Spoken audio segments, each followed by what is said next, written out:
Coming up in today's show, stocks fall lower led by tech on the back of a sour response to Apple's new iPhone and weak guidance from Oracle, some bullish and bearish research, a preview of the big CPI report due out tomorrow, and the $500 billion supervolcano.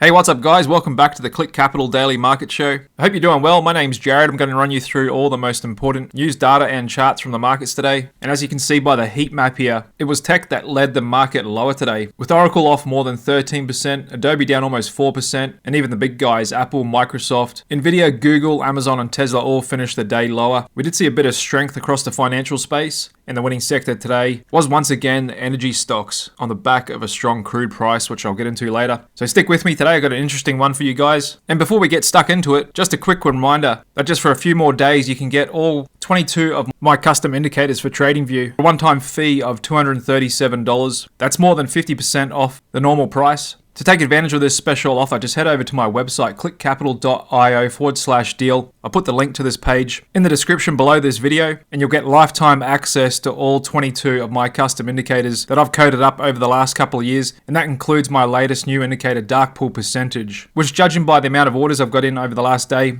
has been highly awaited and is a really popular indicator. I think it's my best indicator to date. So thank you to all you guys that have ordered, and welcome aboard. I look forward to bringing you even more cool and unique indicators in the future, which you're all entitled to get now free of charge. And stick with me today because I'll show you some examples of that indicator and what it's telling us on some popular assets out there. And yes, I do use these indicators every day myself to manage my own portfolios and client portfolios, including my only bears strategy on the Collective 2 marketplace, which is independently tracked. And I've earned my subscribers on their 27.8% return since December. And I manage this portfolio exclusively using my indicators. Okay, so the big news out today was Apple's new release of their iPhone 15. And this comes at a time where we've just seen a bit of recent weakness in the shares of Apple after some regulatory moves out of Europe and China with some coincidental timing on that. And so we're really looking to see if the market can get excited and overwhelm that bad geopolitical news. And so it looks like what they released was much in line with expectations. They did come out with a brand new Apple Watch made with 95% titanium and 72 hours of battery life, as well as updated AirPods. We also saw a look at how Apple's new high-end iPhone will work well with its high-end headset. The iPhone 15 Pro is going to cost $999 and the Pro Max will cost $1,199. The iPhone 15 comes with a big upgrade to the cameras and no longer their exclusive lightning cables. European regulations have required them to use a more common charging technology of USB-C. And there's a bunch of other new features and gadgets along with their new A17 Pro chip. And so just looking at the chart of Apple, doesn't seem the market got too excited with it, actually finishing the day down 1.7%. And there may have been some other factors at play with this as well, as kind of the whole tech sector finished down on the back of Oracle, which I'll get into in a bit, and some other things out there as well, like crude oil ripping higher. We did have a little bit of a late afternoon dip holding above this support level, and that'll really be key for the market, whether Apple can hold this 173 level. Because if we see a new leg lower in Apple, the market's really going to struggle to break out to fresh highs. Also weighing on the market today was Oracle, coming out with their earnings. And even though they came in with a slight beat on EPS, they did give guidance that fell short of investor expectations. And even their talk about generative AI wasn't enough to get investors excited. They said for the November quarter,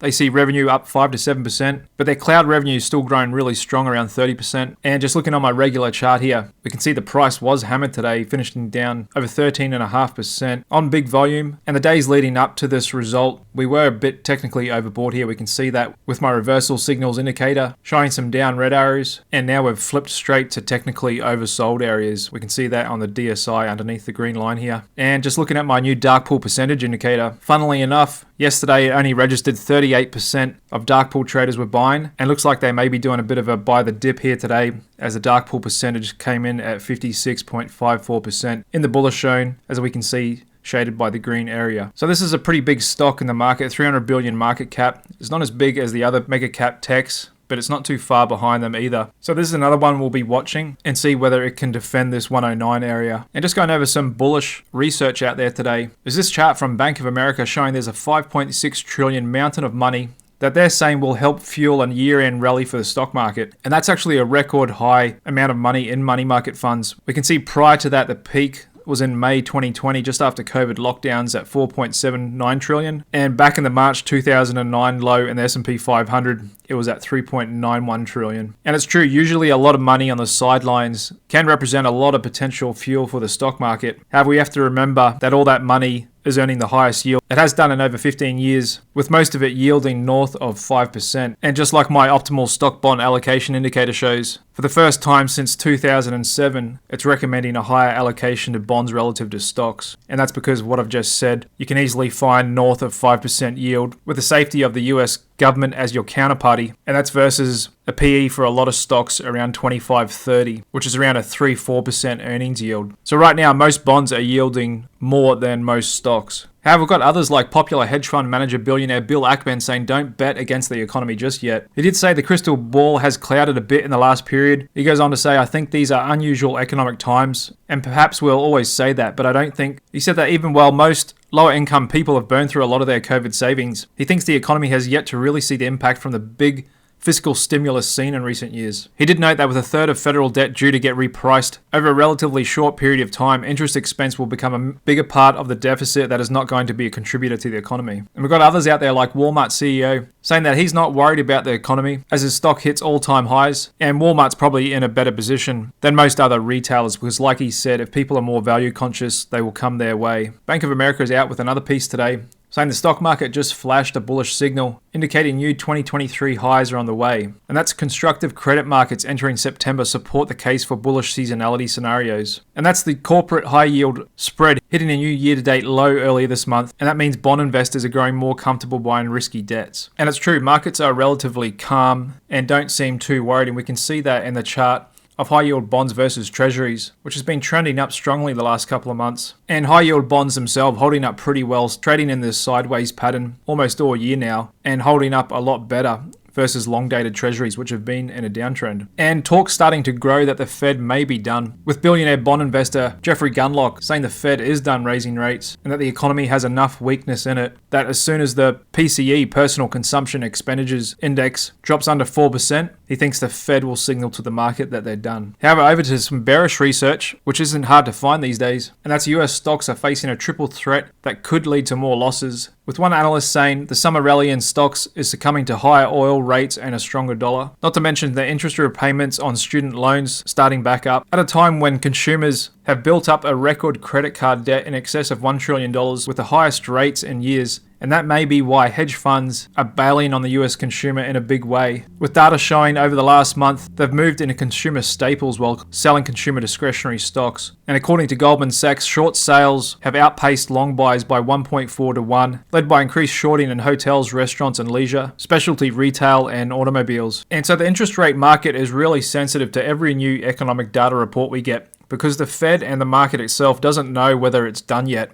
And so the big one tomorrow is CPI data, inflation data for August. And analysts are expecting a bump up in that, with headline inflation expected to come in around 3.6%, and that's up 3.2% from July. Helping inflation on the downside is used car prices expected to decline 3.1%. However, we are expecting high airfares, transportation prices, and shelter inflation to remain at its current pace. And so that could get markets moving tomorrow if we get a number much different from the 3.6% expected on the headline rate. And why that's expected to jump a bit is oil and food. However, stripping out oil and food, core inflation is expected to pull back a little bit to 4.3%. However, upside pressure is likely to remain on oil, and that's because we've got the biggest oil deficit since 2007 because of big exporters Saudi Arabia and Russia extending their output cuts and keeping the squeeze on the West as our economies are still overly reliant on the black stuff. And we can see that in the price action today in light crude oil futures, getting up above $89 a barrel, now sitting just below $90, and looks to be holding this big prior resistance zone around $84 a barrel. And that strong oil price is helping to drive energy stocks and kind of make them trade alone as the best performing sector of late. And we can see that in XLE, the energy sector fund ETF, looks to be in a strong short medium term trend here. We may be getting a little technically overbought in the short term. However, just taking you out to a weekly chart, after it was the significant outperformer in 2022 when most of the market was getting hammered, it's kind of pulled back and consolidated most of this year. However, here we are again trading near multi-year highs and almost getting back to the all-time highs we saw in mid-2014. And just looking at the valuation of Warren Buffett's energy favorite bet, Chevron, our stock fair value indicator has still got it as significantly undervalued and a really high business quality score as well. So energy stocks could still be the best performing sector for years to come, as clean energy policies are going to put the squeeze on the supply of fossil fuels when the world's still going to need them for decades to come. And as crazy as it sounds, that could result in the price of oil hitting $200 a barrel at some point over the coming years before clean energy has the true scale and cost benefit to inevitably replace it. Canadian company Lithium Americas may have just discovered the largest deposit of lithium in the world inside a US supervolcano. And that's the McDermott caldera, which is on the border of Nevada and Oregon. It may contain 20 to 40 million metric tons of lithium. And that could be huge because that's the biggest input into batteries and the electric vehicle industry and a lot of where the world's moving to. And we can see the markets really like that news, moving up a lot over the last 2 days. Currently trading at $19 after hours. After just a few weeks ago, we got down to the low 16s. And just a quick look at economic data. We didn't get much out today. Of course, tomorrow is the big one with CPI and inflation data. And then going into Thursday, we got some PPI and retail sales. And rounding out the week, we've got some manufacturing and industrial production data. The market's still not sure whether the Fed is done or not. That CPI data out tomorrow is the last big data point before the Fed meets again on the 20th. The market's saying 93% chance they'll keep it on hold. With a bit better than 50% probability, the Fed will hold again in November. So we'll just have to see how high oil can go and what sort of upside pressure that will put on inflation and whether a softer jobs market can counteract that and overwhelm that. Fear and greed index is still smack bang in the middle at 51 and a bit of a pullback in corporate insiders selling their stock yesterday, but still outnumbering purchases 108 to 63. And just to look at my indicators on S&P 500, we've got the dark pool percentage at 53.57%. That's a bit of a neutral zone. And S&P oscillator around the neutral zone as well at 53.1. So the market's neither technically overbought or oversold here. It's kind of right in the middle. And we can see by these small daily ranges, it's kind of coiling up a bit. And volatility is very cyclical. So what coils up eventually uncoils. And we can see that in our regular chart too, with price kind of hovering right around the 50-day VWAP. Looking at the S&P 500 equal weight, it is a bit more weaker and pretty much same story than NASDAQ. We appear to be tracking a bit sideways here with a bit more weakness in mid caps and small caps. Same story, international stock indices kind of tracking sideways in this low volatility. Not many big moves in their Tuesday trading. And we did get a little bit of a bump up in the volatility space up the front, the market given a little bit of a chance to a surprise CPI number tomorrow. However, the whole volatility term structure is still in a normal contango state, and that's where we've got out the back fixed 3-month and 6-month higher than volatility readings up the front. And there's a look at a clean long-term chart of the spread between the MOVE index, which is bond market volatility, versus the VIX stock market volatility. And we can see that is still really elevated, but could be in the process of a topping pattern here, which we haven't seen since early 2008, before the global financial crisis. And you can see just how sharp that spread corrected going into the stock market low in early 2009. So it's said the bond market is more sophisticated than the equity market, as it's made up of more larger traders. And basically this chart is showing us that there's still a lot more volatility in bonds than stocks. Because as we know, the VIX is at 14. That's pretty low in historical terms. And just looking at the MOVE index of bond market volatility, that is still pretty elevated at 105. Wasn't too busy in the options market today. Just under 35 million contracts traded. And we're starting to see a few more calls of late, with 53% of them today. And that's why we're seeing the put-call ratio pull back a little bit here. And the price of stock market insurance out-of-money put options on the S&P 500 still a little bit elevated, as we can see in the skew index at 136. A little bit of a bump up in breadth, with 45% of stocks above their 20-day average, but still more than half below their long-term 200-day average. And once again, the breadth between new highs and new lows continues to deteriorate a little bit, with 54 versus 49 on the NYSE and 77 stocks making new lows versus 38 new highs on the NASDAQ. And the growth versus defensive sector spread continues to pull back a little bit here today, along with growth versus value stocks. And there's commodities versus the S&P 500. Breaking out to another new multi-month high today. We've got the Fed-sensitive government bond 2-year yield sitting pretty above 5%. And there's a look at the December Fed Fund futures contract, implying a Fed funds rate of 5.45%. So the market really needs to see inflation continue ticking down, and maybe the labour market getting a little bit more softer for it to price in that the Fed will be done. And so for the first time in a while, the market and the Fed seem to be on the same page. And this is really just moving about with every new economic data we get. But I think tomorrow will probably come in line. Headline inflation at 3.6%. There should be a bump up with that higher oil price. And I'm not expecting any big surprises. And if the Fed is done, I'm sure we'll look back and wish we had bought more TLT for $94 a unit, as technically and fundamentally this could be a good risk reward here. We are seeing on the daily chart some bullish divergences build on our DSI and hidden divergence as prices stalling out in this support zone, and dark pool buyers appear to be accumulating TLT down here as well with a lot of shaded green. There's a dollar stalling out a bit just below 105 and Bitcoin looking to find support above 25,000, and the commodity complex finding new year-to-date highs again today, and gold hanging in there in the face of a strong dollar. And over to stock sectors today, mostly red out there. Apart from the energy and a few defensive sectors, we did see a little bit of a pullback in the cannabis ETF I follow, down 6.79% today. We are really technically overbought in the short term here. We can see my reversal signals indicator starting to fire off, and so I wouldn't be surprised to see a bit of a pullback down to the low 7s here. But I can imagine there's a bit of money on the sidelines waiting to buy the dip on this, and unless we get anything really negative, like looking like Safe Banking Act may not go through, then I'd say this fund should be well supported, as we're seeing record volumes coming into it over the last week or so. There's a semiconductor ETF continuing to trade a bit weak, and there's the financial sector fund just regaining its 50-day VWAP for the first time in a few weeks, and the winners today was energy and oil and gas. And what's changed trend over the last week or so is a bit more of a rotation into the defensive sectors.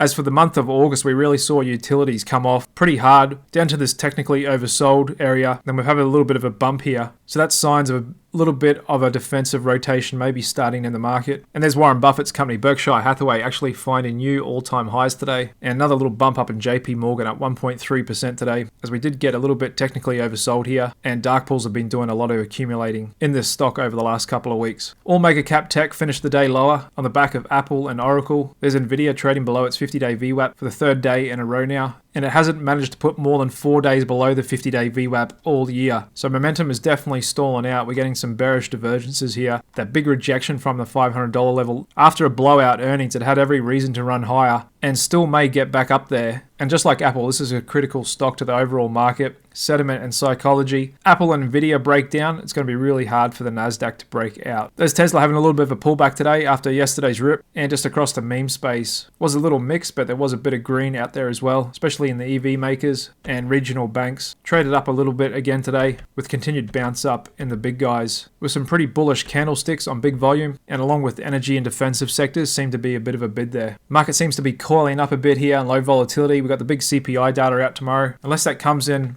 a lot different than consensus, we shouldn't get too much of a big move out of that, and we'll keep an eye on the other big factor at play in markets now, and that's crude oil on really strong price action. And the higher this goes, the more of a squeeze that's going to be on the consumer, and kind of muddies the picture for the Fed as well, and whether they can say they're done on rate hikes. Because remember, it was crude coming off a lot in the last year that really helped inflation come down. However, that could all be changing now with it breaking out. And if you too want to get lifetime access to all the indicators you've seen me use in this video today, then head on over to my website, clickcapital.io/deal. I'll put the link below this video in the description. And just for a one-time payment of $237, you can get all 22 of my indicators added to your TradingView account and start using them today. And this includes future access to all indicators I develop free of charge as well. All you need is a free TradingView account. You just come to this page, enter your email address, TradingView username, check out safely with Stripe, give us a few hours, and then you'll have all of these indicators in your account ready to use straight away. And if you decide within 7 days they're not for you,